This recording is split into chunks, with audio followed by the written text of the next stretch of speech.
L'adolescent de 14 ans a été grièvement blessé par balle à Marseille hier soir. Le jeune homme se trouvait à proximité d'un point de vente de drogue dans la cité de La Caillole, dans le sud de la ville. Une enquête pour tentative d'assassinat en bande organisée a été ouverte. Un suspect interpellé dans le cadre de l'enquête sur les fêtes de Bayonne, un homme de 23 ans soupçonné d'être impliqué dans le meurtre d'un homme de 46 ans le premier soir des festivités. Il a été roué de coups. L'homme placé en garde à vue est de nationalité russe, d'origine tchétchène, et il habite à Tarbes. Au sujet de la canicule, la France vit peut-être l'une des journées les plus chaudes de son histoire. Plus de la moitié du pays est écrasé par la chaleur. 19 départements sont en alerte rouge, 37 en orange. Les communes s'organisent comme à Toulouse, où le thermomètre pourrait indiquer une température record. Noé Poitvin et Anthony Plu. Se lever tôt, plus tôt encore que d'habitude. Pour se promener et sortir son chien, c'est la seule solution trouvée par ces riverains pour profiter un peu des derniers instants de fraîcheur, 24 degrés à 8 heures. Je rentre, je vais le laisser, puis après je vais sortir faire les courses, et après retourner à la maison. Et là je vais rester, je vais pas sortir. D'habitude, vous sortez vers quelle heure? D'habitude, ça dépend, midi. Non, inenvisageable. Cette journée s'annonce comme la plus chaude à Toulouse. 42 degrés attendus d'après Météo France. Alors chacun trouve ses solutions. Je vais boire beaucoup, je vais peut-être prendre plusieurs douches pour faire baisser la température du corps. Moi, je suis déjà en sueur, donc je vais aller me changer avant d'aller bosser. On est vraiment très bien près des brumisateurs. Les enfants ne sentent pas la canicule. C'est vraiment important parce que moi, j'ai pas la clim à la maison. À 10 heures, 9 degrés en centre-ville. Alors pour protéger les personnes les plus vulnérables, la mairie a prévu des dispositions spéciales, comme cette salle climatisée d'un restaurant solidaire, l'un des 15 de la ville dédié aux seniors. En temps normal, il est ouvert jusqu'à 15 heures, horaire repoussé à 18 heures aujourd'hui. On sait que la canicule sur les seniors peut avoir des effets vraiment délétères, de leur donner un havre de fraîcheur et aussi d'avoir un suivi. 23 degrés dans la pièce. Ici, 43 personnes déjeunent et elles apprécient cet îlot de fraîcheur. Nous sommes tous des personnes âgées, comme vous le voyez, et ça nous permet de reprendre un petit peu de souffle et de se remettre. Je peux vous dire qu'il fait très chaud sous les toits. J'ai pas de clim et justement, ça m'avantage beaucoup de rester ici. Ce restaurant pourrait bientôt accueillir un public plus large. La mairie a également étendu les horaires des piscines municipales. Les parcs, eux, restent ouverts jusqu'à 23 heures.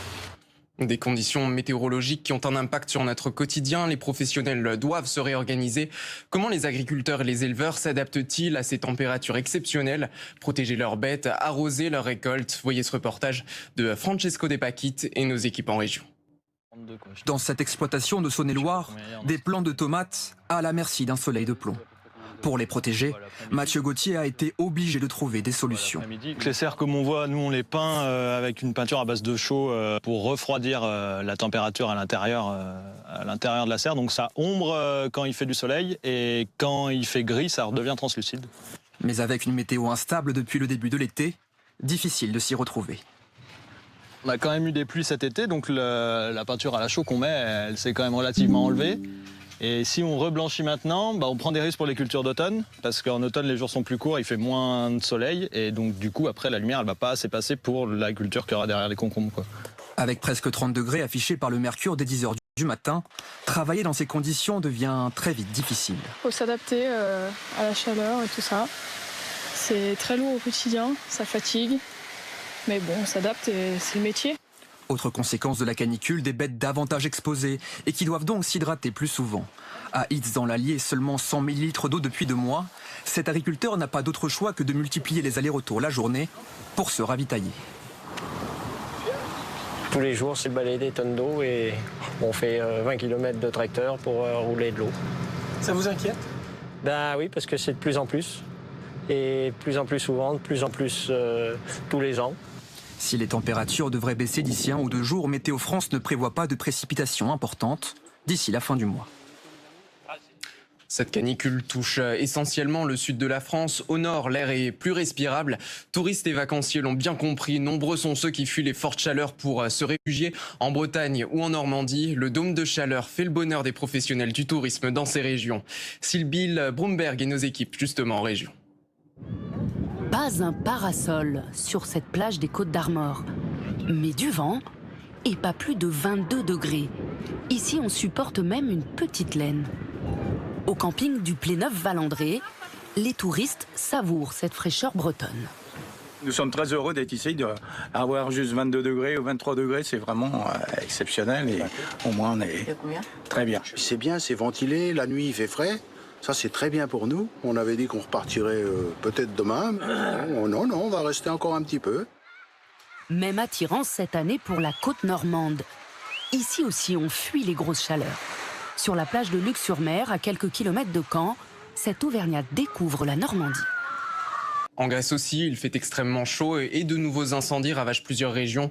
20 personnes sont mortes en à peine 2 jours. D'épaisses fumées sont aux portes d'Athènes. Les évacuations ont commencé. Laurence Naon. La banlieue d'Athènes, en proie aux flammes. À une quinzaine de kilomètres de la capitale grecque, le feu continue sa progression, malgré le combat acharné des pompiers. 25 000 habitants ont reçu ordre d'évacuer, mais beaucoup ne semblent pas prêts à abandonner leur maison.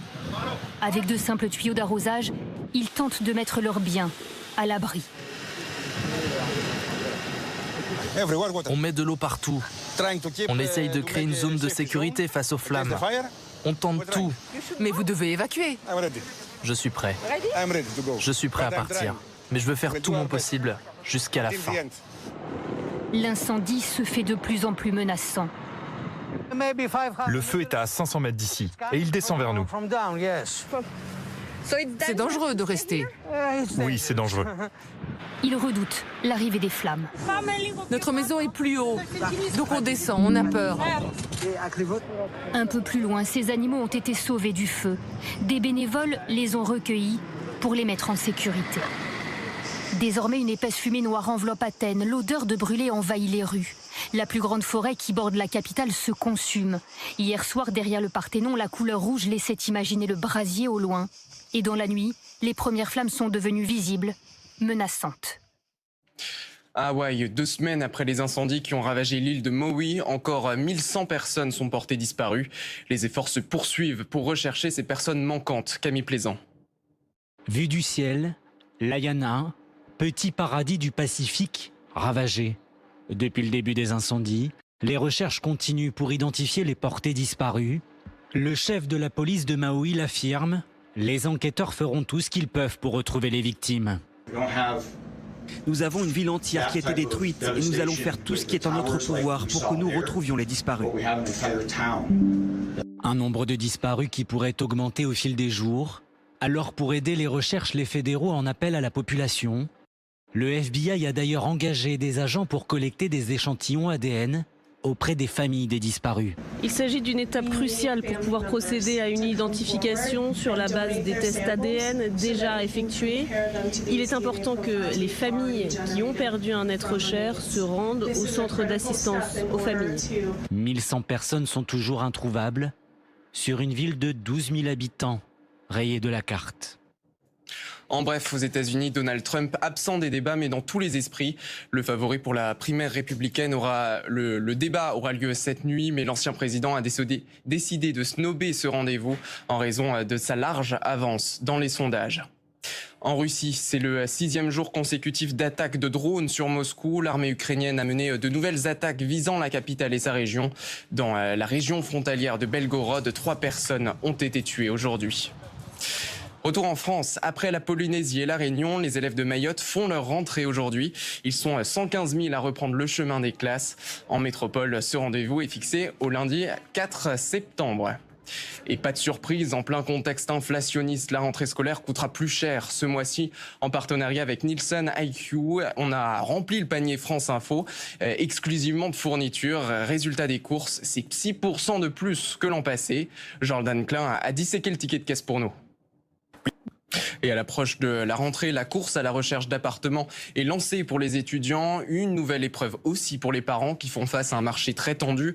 Peu d'offres, beaucoup de demandes et des prix qui s'envolent. Illustration à Lille avec Camille Plaisant.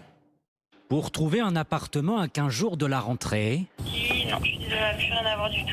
Il va falloir s'armer de patience, car beaucoup d'offres ont été pourvues et lors des visites, beaucoup de candidats sont intéressés. Donc ici, vous avez le coin nuit avec placard de rangement intégré. Cet appartement est situé dans le centre-ville de Lille. Les visites s'enchaînent. Sur les 10 intéressés, 7 dossiers ont été déposés. Ce soir, l'appartement sera loué. On recroise les mêmes personnes qui cherchent des appartements au fur et à mesure dans toutes les agences. On a l'impression de se reconnaître. C'est une course contre la montre. Enfin, c'est assez compliqué. Ouais. Il n'y a pratiquement rien.